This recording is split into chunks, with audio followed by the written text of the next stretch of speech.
Hit TV YouTube channels లో మీ వ్యాపార ప్రకటనలకు మరియు ప్రమోషనల్ ఇంటర్వ్యూస్ కోసం వెంటనే సంప్రదించండి.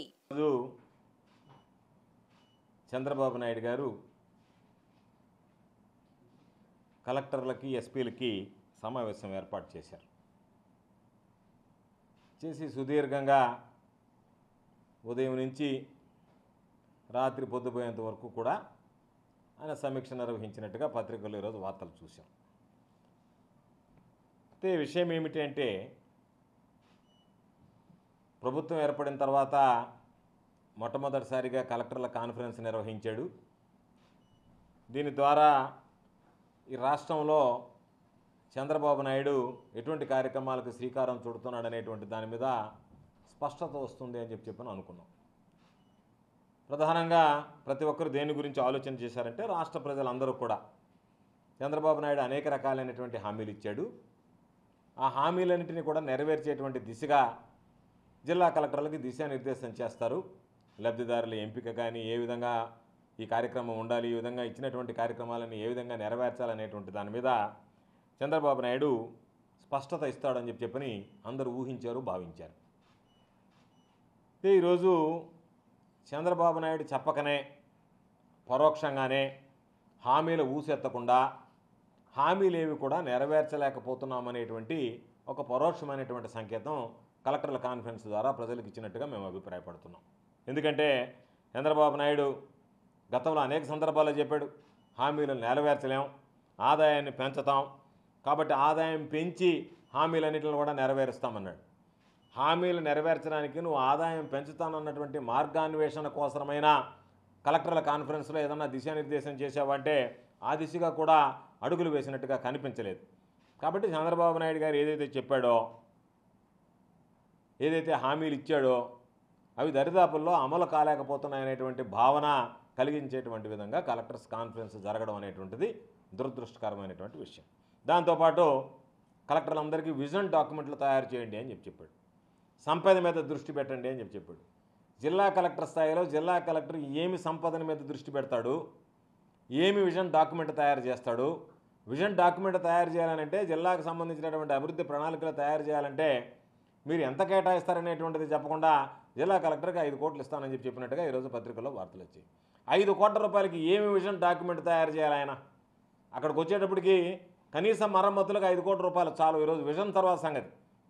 అటువంటి పరిస్థితుల్లో కలెక్టర్ కాన్ఫరెన్స్ అనేటువంటిది మొక్కుబడిగా రాజకీయ పబ్బం గడుపుకోవడానికి ఇది ఉపయోగపడినట్టుగా మేము భావిస్తున్నాం. ఎందుకంటే ఆయన చెప్పాడు, సెప్టెంబర్ 20వ తేదీకి 100 రోజుల పాలన పూర్తవుతుంది.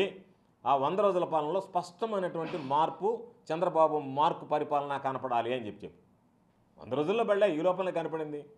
నిద్రలేస్తే నీ రెడ్ బుక్ ఏదైతే నీ కొడుకు రాసుకున్నాడో అది బ్లడ్ బుక్గా మారిపోయింది. ఎక్కడ పోయినా సరే నిద్రలేస్తే దాడులు, దండయాత్రలు, అవినీతి, అక్రమాలు ఆరితీరిపోయారు శాసనసభ్యులు. కాబట్టి 100 రోజుల పరిపాలనకి ఇంకా దీంట్లో పురోగతి సాధిస్తారు. మీరు ఇంకా కొన్ని హత్యలు చేస్తారు, ఇంకా కొన్ని అనైతిక కార్యక్రమాల్లో ఆరితీరిపోయేటువంటి పరిస్థితి ఉంటుందో తప్ప ఈరోజు సంపద మీద దృష్టి పెట్టమన్నారు. సంపద మీద ఎవరు దృష్టి పెట్టాలి? ఎమ్మెల్యేలు సంపద మీద దృష్టి పెట్టాలనా, కలెక్టర్లు సంపద మీద దృష్టి పెట్టాలనా, లేదా ఎమ్మెల్యేలని సంపద మీద దృష్టి పెడితే మీరు వాళ్ళకి సపోర్ట్గా ఉండండి అని చెప్పడమా? తెలియనటువంటి పరిస్థితి. ఈరోజు అదేవిధంగా చంద్రబాబు నాయుడు కలెక్టర్లకు సంబంధించి ఇసుక విషయంలో చాలా గట్టిగా ఉండాలని చెప్పి కలెక్టర్లకు, ఎస్పీలకి చెప్పాడు. ఉచిత ఇసుక అన్నాడు. గతంలో కన్నా ప్రభుత్వానికి ఆదాయం ఇస్తూ వినియోగదారుడికి లబ్ధి చేకూరిందనేటువంటి భావన ఈరోజు ప్రజల్లో ఉంది. ఉచిత ఇసుక ఏ విధంగా తయారైందంటే, చంద్రబాబు గారు నిద్ర లేస్తే ఉచిత ఇసుక ఉచిత ఇసుక అని చెప్పి ఒక దంపుడు ఉపన్యాసాలతో మైసూరు బోండా కథ గుర్తుకొస్తుంది. మైసూరు బోండాలో ఏ విధంగా అయితే మైసూరు ఉండదో, ఉచిత ఇసుక విషయంలో కూడా ఉచితం అనేటువంటిది కనిపించకుండా మాయమైపోయింది. ఇసుక మాత్రం కనపడుతుంది. ఆ ఇసుక మీద స్థానికంగా ఉండేటువంటి నాయకులు, తెలుగు తమ్ముళ్ళు ఇష్టారాజ్యంగా దోపిడీకి పాల్పడేటువంటి పరిస్థితి ఏర్పడింది. కాబట్టి హామీలు అనేటువంటివి ఆదాయం పెరిగితే చూద్దాం, లేకపోతే వాటిని పక్కన పెడదాం అన్నట్టుగా ఈరోజు వ్యవహార శైలి ఉంది. ఈరోజు చంద్రబాబు నాయుడిని మేము అడిగేది, చంద్రబాబు నాయుడు సమాధానం చెప్పాల్సింది, ప్రతిదానికి గత ప్రభుత్వంలో ఈ విధంగా జరిగిపోయింది, లక్షల కోట్ల అప్పు తెచ్చేశారు, ఆ అప్పు తీర్చుకోలేకపోతున్నాం, నాకు భయం వేస్తుంది అని పదే పదే మాట్లాడుతున్నాడు. నీ నోటితో నువ్వే హామీలు ఇచ్చేటువంటి రోజు ఏమి మాట్లాడావు సభల్లో? 14 లక్షల కోట్ల అప్పు ఉంది ప్రభుత్వం. ఈ 14 లక్షల కోట్ల అప్పు ఉన్నా సరే నేను ఈ కార్యక్రమాలన్నీ సూపర్ 6 కానీ మిగతా కార్యక్రమాలన్నీ కానీ తూచా తప్పకుండా అమలు చేస్తాను, నెరవేరుస్తాను అనేటువంటి మాట నీ నోటుకుండా వచ్చిందా లేదా? ఆ రోజు 14 లక్షల కోట్ల అప్పు ఉంది, ఈరోజు దానికన్నా ఎక్కువ ఉంది అంటే నేను 14 లక్షల కోట్లను అప్పు చెప్పాను, ఈరోజు ఆ 14 లక్షల కోట్లు కాదు 18 లక్షల కోట్ల అప్పు ఉంది కాబట్టి నేను ఇవ్వలేకపోతున్నానని చెప్తే అర్థం ఉంది.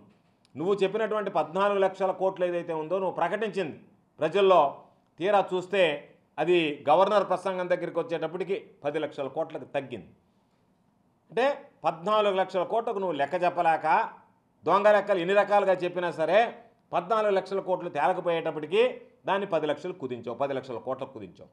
తీరా చూస్తే లెక్కలు 7,48,000 కోట్ల మాత్రమే అప్పు ఉందనేటువంటిది గణాంకాలతో సహా ప్రజలందరికీ కూడా ముఖ్యమంత్రిగా గతంలో పనిచేసినటువంటి జగన్మోహన్ రెడ్డి గారు స్పష్టంగా వివరించడం జరిగింది.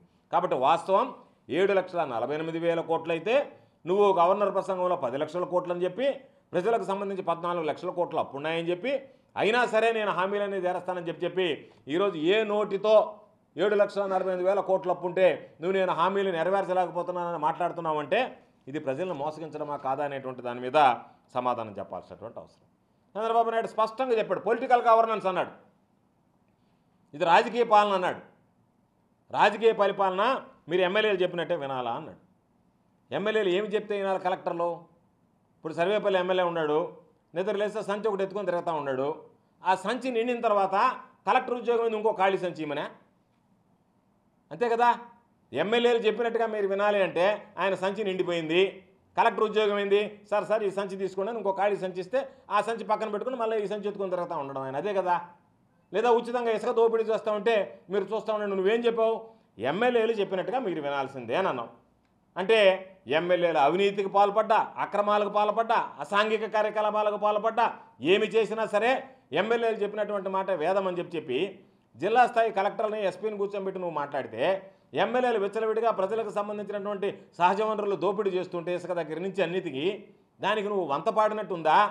లేదనుకుంటే ఒక పక్కేమో చంద్రబాబు నాయుడు ద్వంద్వ పరిణామాలు, 2 నాలుకల ధోరణి. ఒక పక్కేమో ఇసుక విషయంలో స్ట్రిక్ట్గా ఉండండి అంటాడు, మరొక ప్రక్కేమో ఎమ్మెల్యేలు చెప్పినట్టుగా వినమంటాడు.